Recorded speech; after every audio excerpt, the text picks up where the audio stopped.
याद करिए स्टूडेंट्स, जब आप क्लास 6 से 7th में प्रमोट हुए थे या 7th क्लास से 8th क्लास में प्रमोट हुए थे तो कभी ना कभी मैथ्स या साइंस की क्लास करते टाइम आपके टीचर ने ज़रूर बोला होगा कि भाई ये टॉपिक तो आप प्रीवियस क्लास में पढ़ चुके हो और उसको स्किप कर दिया होगा और आपको कुछ भी समझ में नहीं आया होगा। सभी के साथ ऐसा हुआ होगा, ठीक है। तो कुछ ऐसा ही होने वाला है फ्यूचर में आपके साथ after the reduction of this syllabus of class 9th and 10th। तो जो बच्चे इस वीडियो को देख रहे हैं या गार्जियंस देख रहे हैं तो एंड तक इस वीडियो को देखिए। यहाँ पर बहुत ही इंपॉर्टेंट स्ट्रेटजी को मैं यहाँ पर डिस्कस करूँगा, किस तरीके से हम अब अपनी स्टडी को कंटिन्यू करें, सिलेबस में क्या पढ़ना है, क्या नहीं पढ़ना है और कैसे पढ़ना है, ठीक है।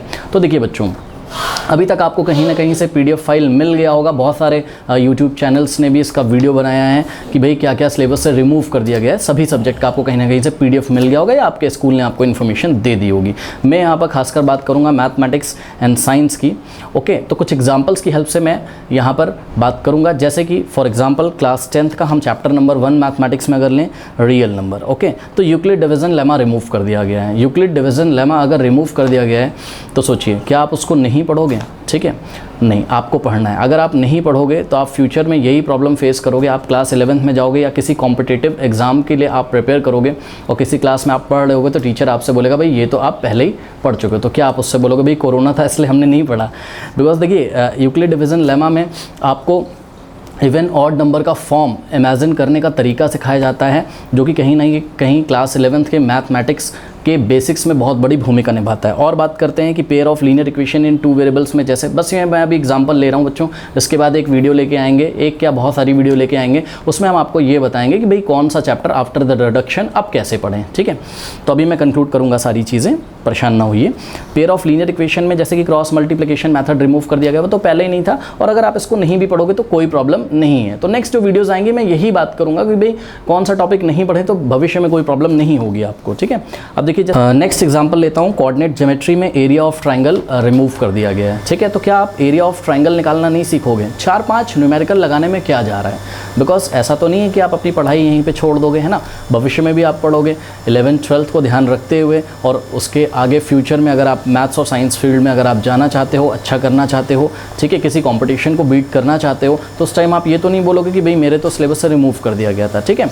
तो एक बार पढ़ने में 3-4 न्यूमेरिकल इसके लगाने लेने में कुछ मेरे ख्याल से कुछ हर्ज नहीं है, ठीक है। नेक्स्ट एग्जांपल लेते हैं, जैसे कि magnetic effect of electric current में इलेक्ट्रिक जनरेटर हटा दिया गया है, रिमूव कर दिया गया है, ठीक है।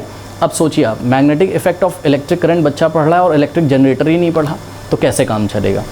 AC DC नहीं पढ़ाया जा रहा है, बताया जा रहा है भाई AC DC करंट में क्या डिफरेंस होता है, ये रिमूव कर दिया गया। तो अगर एक क्लास 10th के स्टूडेंट को यही नहीं पता होगा टेक्निकली कि भाई AC DC में डिफरेंस क्या होता है, तो भविष्य में ऑब्वियसली वो कोई क्लास कर रहा होगा किसी कंपटीशन के लिए, उससे बोला जाएगा कि भाई ये तो आप पहले क्लास 10th लेवल का, ये तो आप पढ़ चुके हो, ठीक है। और धीरे धीरे कहीं ना कहीं उसके बेसिक्स बहुत कमज़ोर हो जाएंगे। तो इस बात को आपको समझने की बहुत ज़रूरत है स्टूडेंट। ये तो मैंने बस कुछ एग्जांपल लिए थे, चाहे कोई क्लास 9th का बच्चा हो या कोई क्लास 10th का बच्चा हो। आपको क्या करना है कि NCERT में जितना दिया हुआ है कंटेंट, ओके, एटलीस्ट उतना तो पढ़ना है। अब बच्चे बोलेंगे सर एग्जामिनेशन के लिए क्या हम सारा पढ़ें? देखो बच्चों, अभी तो बहुत टाइम है ना एग्जामिनेशन में, तो आप क्या करिए, अभी आप सब कुछ पढ़िए, ठीक है।